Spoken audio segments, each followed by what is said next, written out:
Olá, tudo bem? Vamos a mais um Radar Rural aqui na Rede Previdência. Eu sou André Vasconcelos e no vídeo de hoje eu vou falar para vocês sobre a comprovação da atividade rural do segurado especial. Vou dar uma dica bem prática para quem advoga na área de previdência rural. Você que é advogado, presta atenção nesse vídeo que tem uma dica prática para você comprovar aí a atividade do segurado especial, a atividade rural do segurado especial.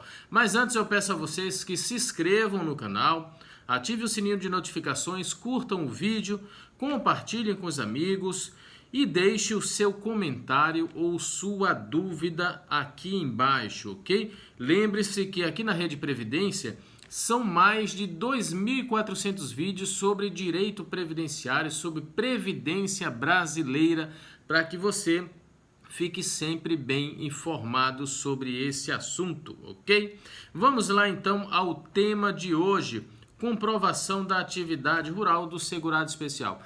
Gente, muitos colegas advogados e muitos alunos e alunas perguntam sobre esse ponto, porque com relação ao segurado especial, digamos que o ponto realmente mais controvertido, mais cercado de detalhes, de nuances, é exatamente a comprovação, já que o segurado especial ele trabalha por conta própria, seja individualmente ou em regime de economia familiar, e muitas vezes é cercado por informalidades e tem dificuldades aí de comprovar sua atividade rural.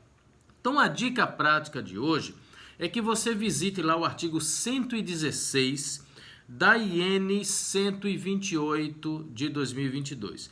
Artigo 116 da IN 128. O que é que diz o artigo 116?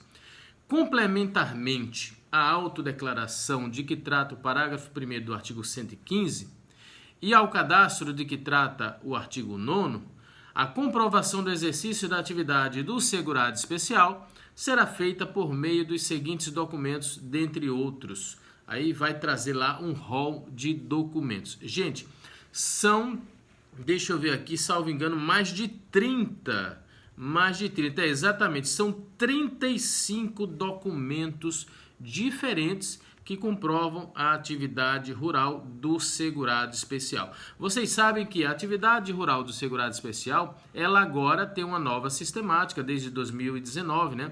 Na verdade, a partir da MP 871, você tem agora a nova sistemática que é a autodeclaração, onde o segurado especial vai ali resumir toda a sua vida laborativa e os documentos e bases governamentais que vão servir de prova para ratificar essa autodeclaração. Então, o servidor do INSS, ele primeiro analisa a autodeclaração, depois ele analisa as bases governamentais, ou seja, as bases de dados que o servidor do INSS tem acesso, que são bases de dados públicas, e depois ele vai e analisa os documentos. Se ele não encontra nada na autodeclaração nem nas bases de dados que retire a qualidade de segurado especial, que afaste a qualidade de segurado especial, então ele vai analisar se há algo que na verdade, confirmem, né,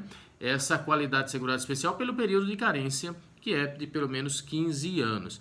Então ele analisa a autodeclaração, ele analisa essas bases de dados e depois, se não forem suficientes, ele então analisa os documentos. E aí vem a dúvida da maioria dos colegas advogados que entram em contato comigo perguntando sobre isso.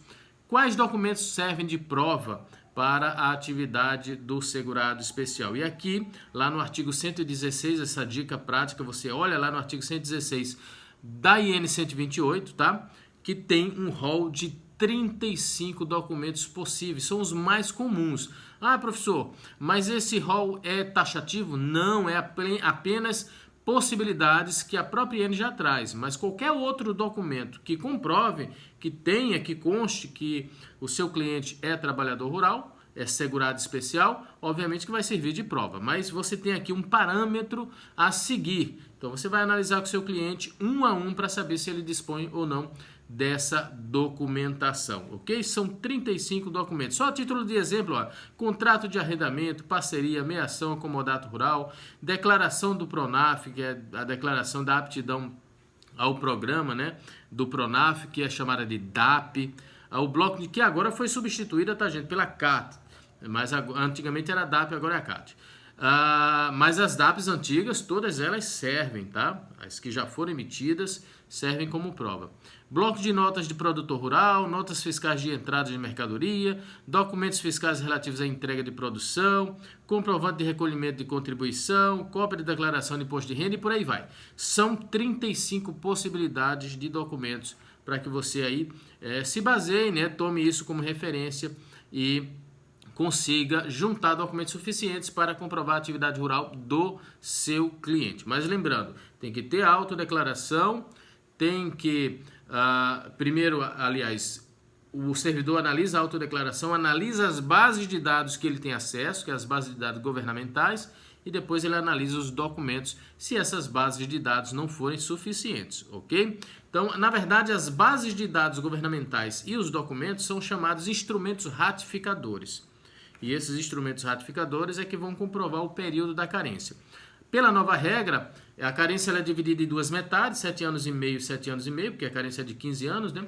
E bastaria, em tese, um documento ratificador, uma base governamental ratificadora, para cada metade dessa que seria suficiente, tá? Isso é o que prevê a própria IN 128. Mas, a dica prática, quanto mais documentos você juntar, melhor, tá? Quanto mais documentos, melhor. Então, gente, fica aí essa dica prática de hoje. Levem como referência, tomem como referência o artigo 116 da IN 128, para que vocês tenham aí 35 possibilidades, né, de documentos para comprovar a atividade rural do segurado especial, ok? Então ficamos por aqui, espero que tenham aí gostado do vídeo de hoje e até o próximo Radar Rural aqui na Rede Previdência.